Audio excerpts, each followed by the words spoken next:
अस्सलामुअलैकुम my YouTube family. उम्मीद करती हूँ कि आप लोग सब ठीक ठाक होंगे और सेहत की बेहतरीन हालत में होंगे। मेरी अल्लाह रब्बुल इज़्ज़त से दुआ है कि अल्लाह ताला आपको अपने हिफ्ज़ ईमान में रखे और आपकी तमाम दुख परेशानियाँ तकलीफ़ों और बीमारियों को अपने शान करीमी से दूर फरमाए, आमीन या रब्बुल आलमीन। तो अल्लाह ताला के बरकत नाम से शुरू करते हैं, बिस्मिल्लाहिर्रहमानिर्रहीम। और आज की जो हमारी रेसिपी है वो है बहुत ही मज़े की और बहुत ही जल्दी बन जाने वाली मज़ेदार किस्म की चटनी है। और चटनी बनाने के लिए हमें जिन जिन चीज़ों की ज़रूरत होगी वो मैं आपको साथ साथ बताती चलूँगी। तो चले फिर रेसिपी की तरफ चलते हैं। फ्लेम मैंने ऑन कर लिया था लो टू मीडियम। उस पर मैंने एक वायर रैक रख दी थी। 2 अदद मीडियम साइज़ के टमाटर लिए थे। टमाटर बहुत ज़्यादा सॉफ्ट नहीं होने चाहिए। आधी लहसुन की पोथी ली थी। लहसुन को और टमाटरों को रैक पर रख के हम अच्छे तरीके से ग्रिल कर लेंगे।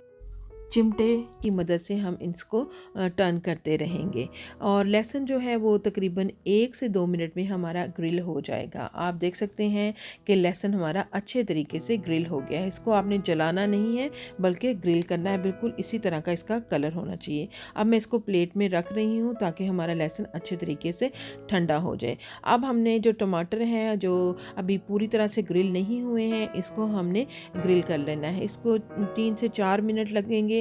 तो आपने इनको भी अच्छे तरीके से ग्रिल कर लेना है, आपने इनको जलाना नहीं है। आप देख सकते हैं कि टमाटर हमारे बहुत अच्छे तरीके से ग्रिल हो रहे हैं और आप देख रहे हैं कि साथ साथ इसका छिलका भी उतरता जा रहा है। टमाटर हमारे ग्रिल हो गए हैं, इसको भी प्लेट में निकाल लेंगे। दोनों चीज़ों को अच्छे तरीके से जब ठंडी हो जाएंगी तो फिर हम इसका नेक्स्ट स्टेप करेंगे। लहसुन और टमाटर हमारे बहुत अच्छे तरीके से ठंडे हो चुके हैं। अब लहसुन की कलियों को मैंने छील लिया है, सारी कलियां हम छील लेंगे और साथ ही टमाटर का छिलका जो है वो भी ठंडा होने के बाद बहुत ही आसानी से उतर जाता है। सारा छिलके आपने उतार लेने हैं। अच्छे तरीके से टमाटरों को हमने साफ़ कर लेना है और साफ़ करने के बाद आप देख सकते हैं इनकी कुछ इस तरह की शक्ल होगी। टमाटर को हम चॉप कर लेंगे छोटे छोटे पीसेस में। बहुत ही छोटे साइज़ की मेरे पास प्याज थी, वो मैंने रफली काट ली है। 4 से 5 हरी मिर्चें हैं।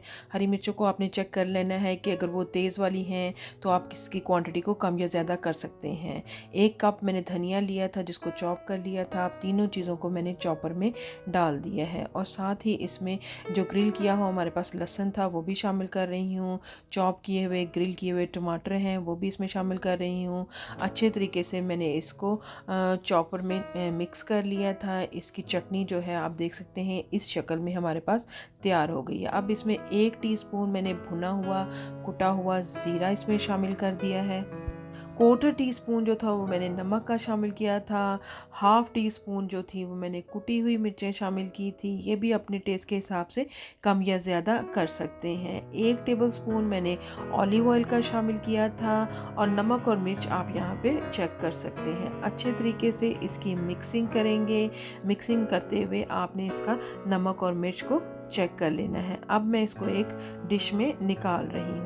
सारी चटनी हमने डिश में निकाल लेनी है और इसके साथ ही हमारी जो चटनी है वो बनकर बिल्कुल तैयार है। और अगर मुझे यहाँ पे लग रहा था कि थोड़ा सा नमक कम है तो मैंने इसमें मज़ीद थोड़ा सा नमक और थोड़ी सी चिली फ्लेक्स मैंने इसमें शामिल कर दी थी। आपने अपने टेस्ट के हिसाब से इसमें चीज़ों को एडजस्ट कर लेना है। मैं उम्मीद करती हूँ कि आज की रेसिपी आपको बहुत ज़्यादा पसंद आएगी और अगर रेसिपी पसंद आती है तो रेसिपी को जल्दी से कर लीजिएगा लाइक। और अगर अभी तक आपने मेरे चैनल को सब्सक्राइब नहीं किया तो प्लीज़ जल्दी से कर लीजिएगा सब्सक्राइब और फैमिली और फ्रेंड में शेयर करना तो बिल्कुल मत भूलिएगा। इसके साथ मुझे दीजिएगा इजाज़त। अपना रखिएगा बहुत सारा ख्याल, दुआओं में रखिएगा मुझे याद। फिर मिलते हैं एक और नई अच्छी सी रेसिपी के साथ। अल्लाह हाफिज़।